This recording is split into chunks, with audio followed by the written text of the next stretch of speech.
So can you explain us about this cubicle? Student of Vasantdada Patil.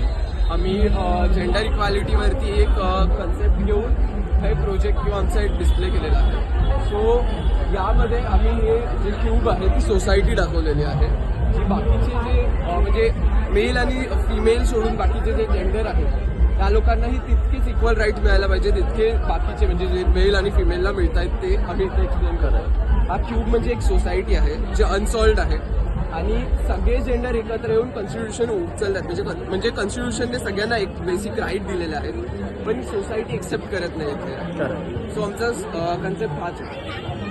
So मग प्रत्येक हात दाखवलेत, प्रत्येक LGBTQ किंवा बाकीचे जे काही जेंडर्स असतील त्यांचे प्रत्येकांचे फ्लॅग दाखवलेत आम्ही.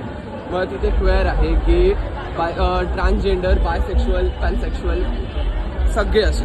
Okay, Thank you. Thanks for the